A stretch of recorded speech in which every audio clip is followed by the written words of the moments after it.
Got my boy ready. Go see them brownies. Can I get a bark? Say, hoo, hoo, hoo, hoo, hoo. He like, yeah. Like, Dad? Yeah. You finna see a whole different side of Daddy. Hoo, hoo, hoo, hoo. Woe's, we back in the building. Another beautiful day in Cleveland, Ohio, man. Today is August 16th. Tuesday, August 16th. Y'all see I got E3 with me. We at the Browns facility. Watching practice right now. Say what's up. Say what's up. Say here we go, brownies. Here we go. Ooh, ooh. Yeah, man, but we hanging out. Wifey's over there in the crowd. Y'all can't see her. There she go. Yeah, man, we hanging out, checking out the bees today. Got my boy in this brown and orange.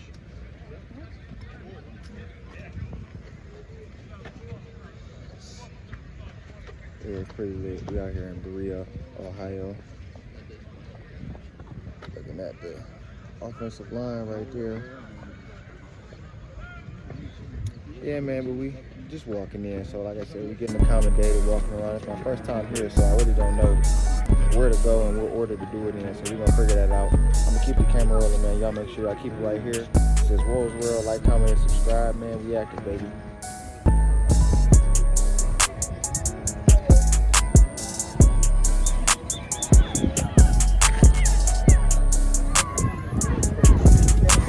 Oh, look, brown and orange. They got cheerleaders over there.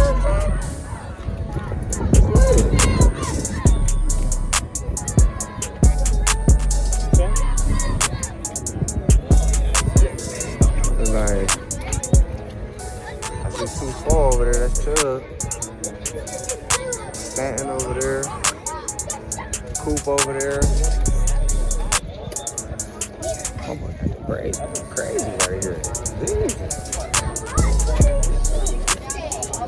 Let's go see. Let's go buy something. You want to buy something? Is this just like one way around? Oh, it's 101s? 707? We need to go over there. Of course. As soon as I pull it out this time. I don't know if y'all can see my boy Watson over there. Yeah, all orange. Where at? There you go. You seen? I know he look like an ant, but he over there. Woe's World, we still in the building, man. We at the Browns training facility. Got the fan with me. Got the boy with me. You know what I'm saying? Dogs gotta eat. Yeah. You know it's time to cut the camera when they start playing the music. Woe's World, we back in the building, man. Like I said, we out in Berea, Ohio, at the Browns training camp facility. As y'all can see behind me. Stick out here, a whole bunch of people, the whole city came out. Offense is on the field right now. They running through a pace, like a 2-minute drill. But it's pretty cool. Got to see D. Watson, got to see Jacoby so far. Everybody looked good. It's good excitement, good energy around it. So we're definitely ready for this season, man. Like I said, just came to check my boys out. Got my son and my girl with me. That's at E3 right there. His first Browns experience. So we lit, man. I'm gonna show y'all a little bit about behind the scenes what they got going on if you weren't able to make it out. So let's get into it.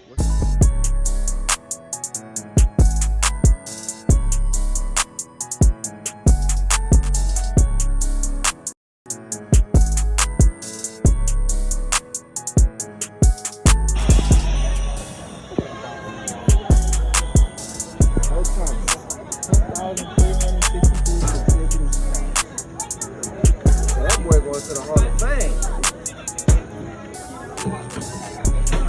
That boy going to the Hall of Fame. Take our picture. I got the helmet in there.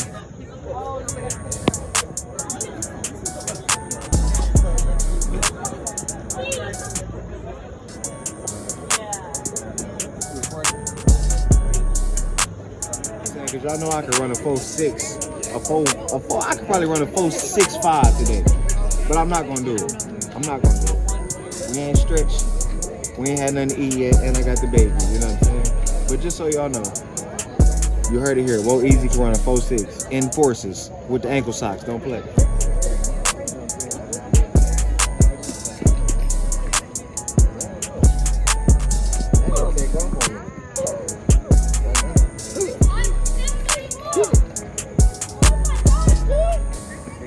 They don't know.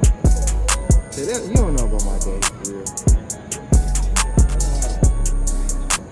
Let's go through here and see if they got some stuff we can take home. He likes it. They over here. He by himself. Is he something? This was adopted, but he's converted.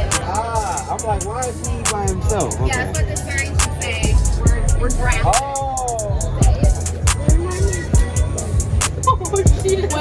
She just sat on her.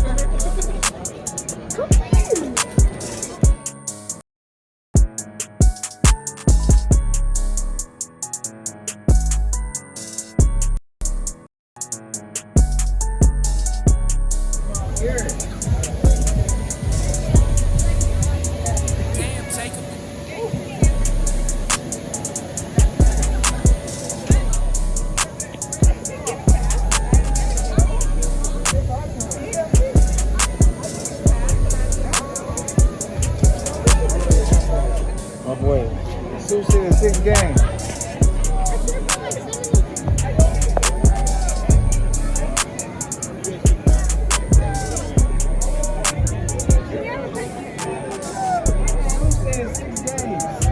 I love it. I love it.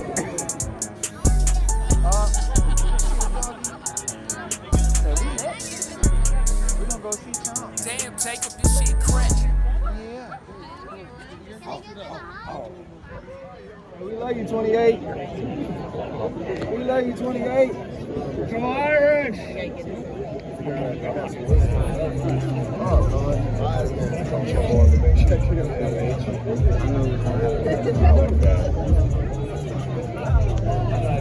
Lady over there? Oh, that's fine, right? Yeah.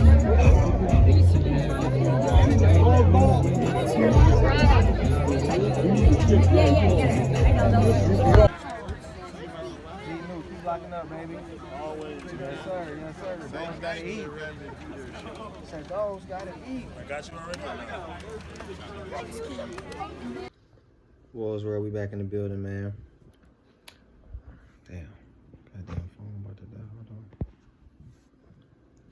Woe's where we back in the building, man.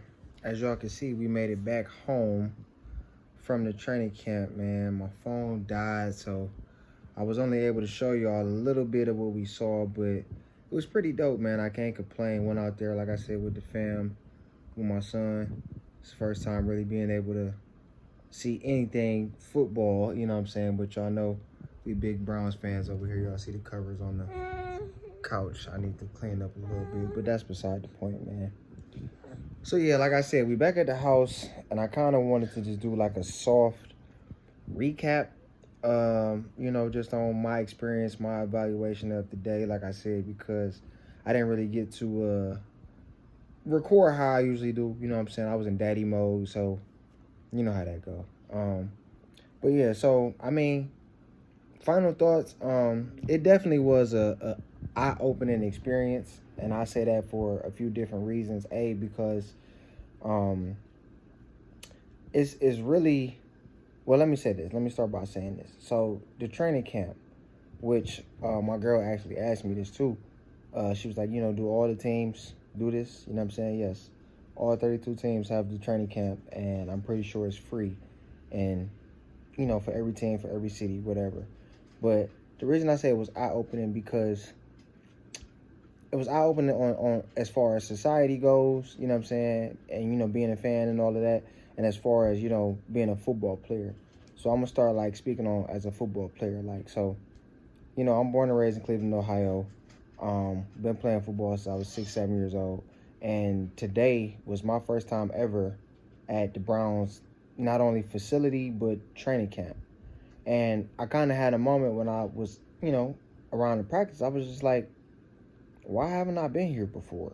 You know what I'm saying? Not only that, why haven't I been here, but why wasn't this emphasized, or why wasn't this experience made important to me? You know what I'm saying? I said it today because, again, as an adult, I don't play ball no more. You know what I'm saying? To try to make it to be a professional. I play for fun, yes, but not seriously. I don't have a helmet anymore. So being there in an adult space and reflecting, reminiscing on, my career and just my glory days and how much that would have done for me. You know what I'm saying? Being a 16, 17-year-old kid, going out to the facility, being able to actually not only get an autograph, but shake your favorite player's hand, actually talk to them, see the coaches, see the flow, just the overall production and put together presentation of what it means to really be in the NFL. You know what I'm saying? It was eye-opening.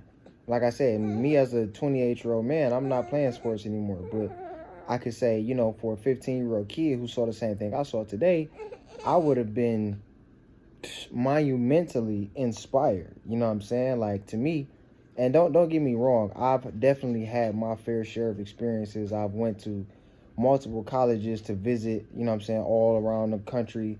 I've had my experiences, and I definitely did not miss out on, just that whole grind. You know what I'm saying? Trying to, become a football player. But at the same time, this event that goes on every year in my own backyard for free, I've never been to. You know what I'm saying? It just was interesting to me, to say the least. Also, like I said, as a fan, and this is really where my mind really fixated at. As a fan, I kind of had that same realization looking around, like, okay, so this goes on every year. And again, like I said, I've been a Browns fan as long as I can remember. I've never been here before, right? Not only that, I'm looking at the energy around camp, right? Like, you can tell, like, first off, the Browns, they train in Berea, which is a white city. I hate to say that, but it is. A lot of white people in Berea. But you can just tell that that's what they used to. That's, it's Browns town over there, and it's cool. But I said to say, like, I noticed that there was a different experience being had between white folks and black folks, right? Like, and I say that to say, like, again, y'all got to know I'm real observant. So I've seen this in multiple different situations, but in this particular situation, I seen that, again, the white residents of Berea, the white fans of the Browns, whatever, they are accustomed to doing this every year. You know what I'm saying? Not only are they accustomed to, being at practice every year, expecting to be at practice. Sir, I'm talking. I'm trying to say I was there. Let me tell my side. You ain't gonna let me tell my side.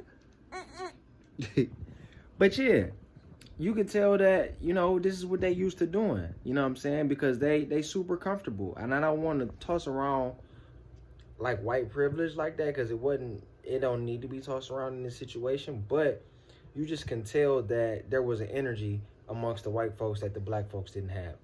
A lot of the black people were kind of not hesitant, but I say, when you talk about how comfortable, when you speak about white privilege, how comfortable white people are approaching this situation, or just walking around being free, right?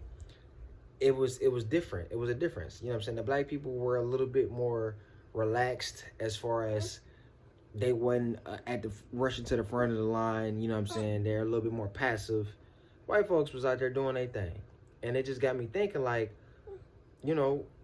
it's crazy because people out here having two separate experiences, and it's really based off of race and class. You know what I'm saying? And it's crazy to say that, not only to see it, you know what I'm saying, in real life, but it just got me thinking, and from a bunch of different viewpoints, you know what I'm saying? Like I said, as a former football player, as, you know what I'm saying, a young adult man from Cleveland, Ohio, as a new father, I'm looking to create experiences with my son, as many as I can. And I was, like I said, observing everybody out there, and you can see the father-son relationships. You can see, you just can tell and look and see, like, oh, this guy bring his son out here every year, right? His son has met every Brown for the past 5 years, right? Like, that's, that's lit. You know what I'm saying? Not only that, but when that little boy grows up, 5-10 years from now, he ain't gonna forget that. That's gonna be true to his heart, So I just kind of wanted to get on here and talk about that because we need to step it up on our side a little bit more. You know what I'm saying?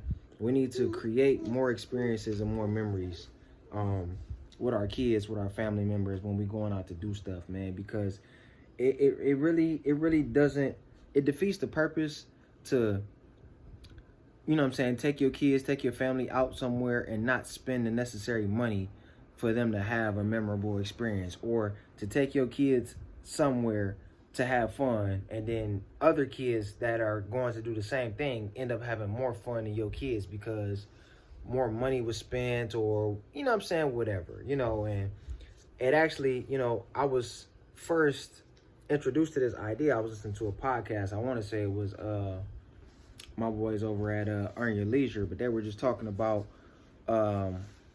guy was giving an example about how he took one of his kids to the game, Redskins game, I think they were saying, Commanders now, excuse me.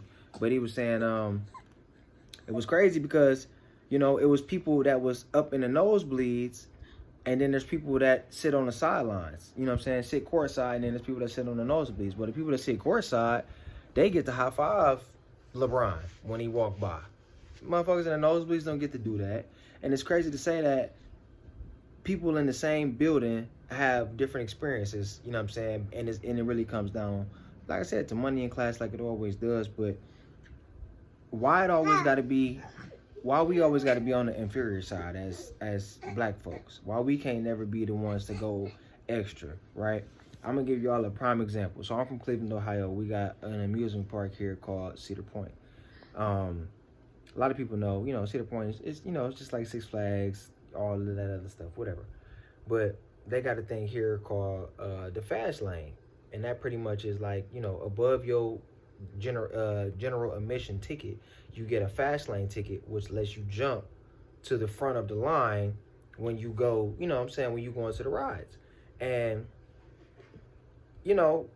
let's keep that example in your mind. So if you take your kids to Cedar Point, let's say you spend X amount of dollars for the general admission ticket like everybody does, but imagine how your kids feel waiting in line for 2 hours, and then some other kids just like them, they age, got on the same shoes they got, whatever, right? No difference.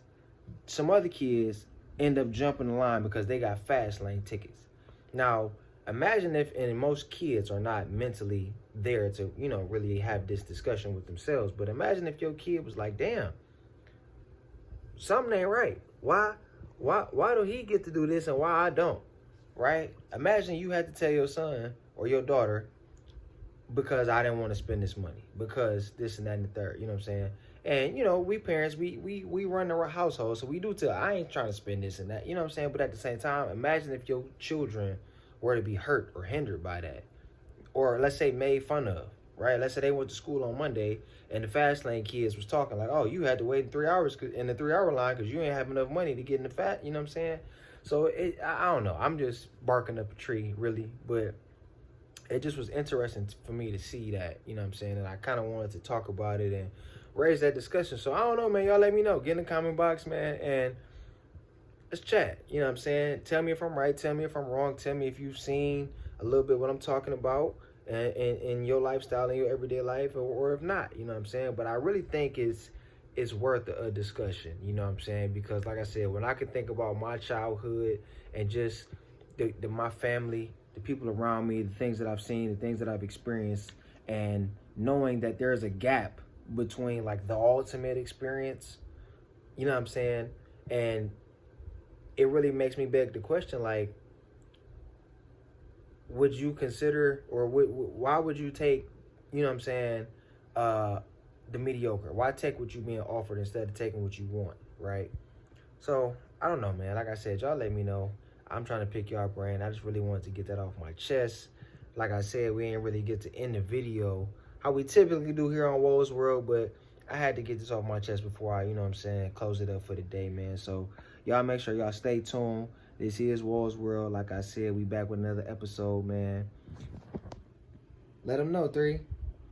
Say like, comment, and subscribe. And we'll catch y'all next time. We'll catch y'all next time. Look, tell them. Say like, comment, subscribe. This been Woe's World. We catch you next time.